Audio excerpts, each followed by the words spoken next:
But first, the king of conservative talk radio, Rush Limbaugh, who joins us from his EIB studio in Florida. And Rush, welcome back to Fox News Sunday. Chris, thank you. It's great to be here. And I want to let everybody know at the top, folks, he may have to interrupt me because I don't usually speak in 10 to 11-minute segments. So do not get mad if he has to interrupt me to keep him on the track he wants to stay on. How's that? Thank you. That's a dispensation from the Pope. Thank you very much. And I'm going to do my best. Rush. You know, brevity is the soul of wit, so let's go. Okay, let's go. Let's start with Mitt Romney's speech this week, in which he basically joined the anybody but Trump movement. You say that that is going to backfire with Trump supporters, and other voters are going to see it as the establishment trying to tell them what to do. With Mitt Romney listening, explain what he's missing. Well, it's all that and more, but and it's not unprecedented. His dad did much the same thing against Barry Goldwater with a cabal of Republican establishment guys back in 1964. The establishment, this isn't new. The establishment not wanting outsiders, not wanting conservatives, isn't anything new. Now, Chris, very briefly, I think there's something remarkable happening here that nobody's talking about. They're skirting the issue. For the longest time, the Republican Party has told us that they can't win with just Republican votes. And that's why they support amnesty. That's why they support the Democrats on many of their issues to go out and get Hispanics or other minorities. Well, guess who's doing it? Donald Trump is doing it. Donald Trump has put together a coalition, whether he knows it or not, whether he intended to or not. He's put together a coalition that's exactly what the Republican Party says that it needs to win. And yet, look what they're doing. They're trying to get Trump out of the race because they're not in charge of it. They're not in control of it. And it's the most amazing thing to watch this happen. Governor Romney comes along and tries to talk people out of Trump, and that's not going to work. You can't talk his supporters out of supporting him. Well, the only guy that's going to be able to do that is Trump himself. Okay, well, let's talk about that, because there is a lot of commentary, and some of it coming from conservatives who say that the Republican Party is in danger of tearing itself apart. We've seen splits many times before over political philosophy, but that's not what's happening this time. This is the establishment, the elite of the party versus the grassroots base. Exactly, but it really isn't anything new. They were this way with Ronald Reagan before Reagan was elected. They tried to deny Reagan in '76, and they tried to deny Reagan in 1980. They're not conservative. This is, you know, when I hear Governor Romney in his speech last week talk about how the Republican Party must stand for legitimate conservative value. They don't. That's why they're in the problem. They're having the problem they're having. They're not conservative. They're being run by their donors. You look at these primaries so far, do you realize they don't like CRUZ either, Chris? In fact, maybe they dislike CRUZ more than Trump. But CRUZ and Trump are the only guys that have won anything. The establishment candidates in this race cannot get noticed. The Republican primary voters, whether they're closed primaries or open, are voting for anybody but candidates attached to the Republican establishment. I know that you think that Ted Cruz is the real conservative in this race, and we'll discuss him in a moment, but let's talk about Donald Trump first. How would you feel, you talked about him bringing new people into the party, how would you feel if he ends up as the Republican nominee for president? Well, I would feel much the way that I feel when anybody is elected. It could be you deal with what you end up getting. I'm not under any illusion, Chris, that I have any ultimate say-so in this. I'm like anybody else that's in media. I've got my opinions. I share them. I'm not afraid of them. But you don't win everything, and you ultimately you have to take what you get. I think with the case of Trump, there's a much bigger upside than downside. A lot of people disagree with me on this, but the people who want somebody not of Washington, it's serious this time. It's the disconnect between the Republican Party establishment and the Democrat establishment and the people of this country is longer, broader, wider than I have ever seen it. These people in the establishment have been telling us they're the ones to fix everything, and everything they've tried to fix, they've botched. TARP, the recession fix, such as the stimulus bill. Look at a college education now is an impediment because of how much it costs. A college education is no longer a step up.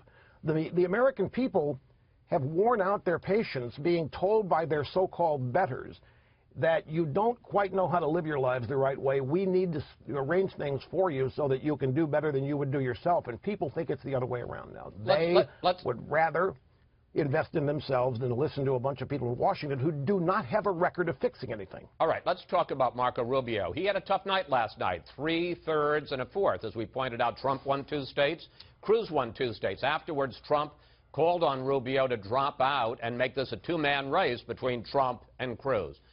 You live in Florida. Is Marco Rubio finished? I don't see where he's getting traction anywhere. And again, what's harming him? You know, when Rubio won election, he was a Tea Party darling. He was a Tea Party favorite. What happened? Gang of 8. Whatever the reality is, the perception is that he went to Washington and threw in with the quote-unquote establishment.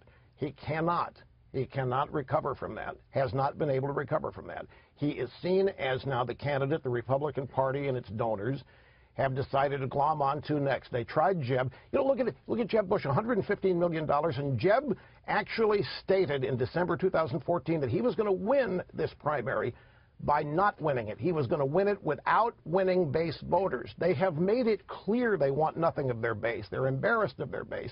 Marco now is attached to that establishment. I don't see his future, not in this particular cycle. You have not endorsed a candidate, but you talk very favorably about Ted Cruz. In fact, the other day you said he's the closest we're going to come to Ronald Reagan in our lifetimes. Now, I didn't know Ronald Reagan as well as you did, but I did cover him for 8 years as president. I've got to say that I felt that Reagan was more inclusive than Cruz is, more about trying to soften the edges to get more people inside the tent. I don't think that's strategic. I think you're talking about personalities. And I said this on the air the other day, I think Senator Cruz's strategy is that there's 5 million Republicans who didn't vote in 2012. This is the conventional wisdom. And they didn't vote because they didn't like the nominee, wasn't conservative enough, there was a religious component, who knows what. Anyway, Senator Cruz thinks that if he can get those voters, and everybody else votes the same way they did in 2012, they could win in a landslide. So he's tailored his message for a specific conservative evangelical. I think it's limited his appeal. I think he has the ability to appeal to everybody. That debate the other night that you guys did, I don't mean this to be insulting to anybody. I'm just telling you what I saw. He was on a different league. He was in a different league on a different planet. Everybody says, we need substance in these debates. You got it. You got it from Cruz. The other guys are doing what they were doing. At one point, Trump even had to say, yeah, whatever Ted said, I agree with it. He's just in a different league. He understands conservatism because he is. And he is a nice guy. He's a likable guy. He's not crazy. He's not nasty. And he certainly is not, he's not a liar. He's a down the middle guy that anybody could trust. He has got plenty of integrity. This is what happens in politics. Establishment doesn't like him either. It's not just Trump, and that's because he is who he is. He is conservative. He does want to get government out of people's lives, and that we can't have that. All right, let's look down the line a little bit. There's a lot of talk among the Stop Trump movement about a brokered convention. First of all, what do you think is the chance of that? And second, if they go into the convention and Trump doesn't have the majority, doesn't have 1237, but he has more delegates than anybody else, what happens if the establishment, as you put it, keeps him from getting the nomination? Well, you keep a sharp eye, but who runs this convention? The establishment, these guys, whoever they are. I mean, the Republican Party, they run it. I was looking at the rules the other day. Rule 40 determines everything that you asked me about. If Trump does not get 1,237, the delegates are pledged to him whether they want to vote for him or not in the first ballot. After that, it is wide open. But there's also, at least as of 2012, and I think it's subject to be changed anytime they want, candidates, in order to be considered at an open convention, have to have gotten at least a majority of delegates in 8 states. They can change that rule anytime they want. They can change the rules whenever they want. There are meetings coming up prior to the convention. So they will do, I predict, that if they can't stop Trump in the primary process, they will make an effort to stop him at the convention. I mean, Governor Romney has pretty much telegraphed that. And what would happen if that were to pass? If that happens, there's a walkout. If that happens, then you've got utter chaos, because it will exemplify, typify exactly what has happened to the Republican Party and its base. Here's the question I get most often, Rush, from folks I run into. How does this story end?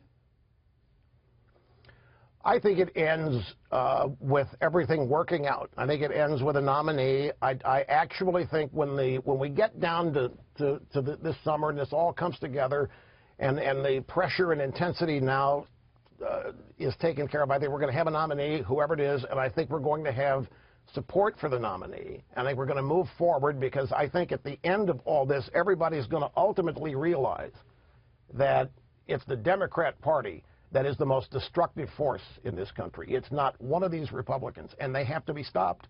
And they have to be stopped in this election if this country is to be restored to its founding principles and the ideals that a majority of Americans associate with this country. The Democrats have to be stopped, and that's going to be what ultimately brings everybody back to sobriety. So bottom line, all this talk about a rupture, a shattering of the Republican Party, and if Trump wins the nomination, there'll be a third-party run. You think a lot of that is overblown?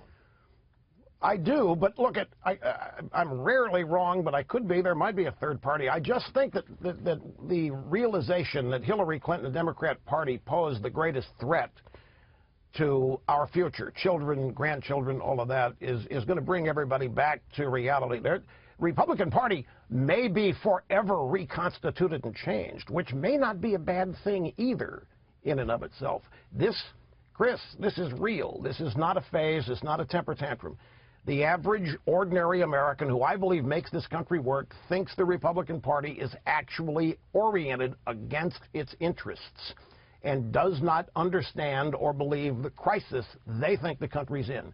So the party will not be healed by any of this, but I think clear heads will prevail and the correct enemy will be identified, political enemy will be identified, and efforts will come together to defeat whoever it is they throw up.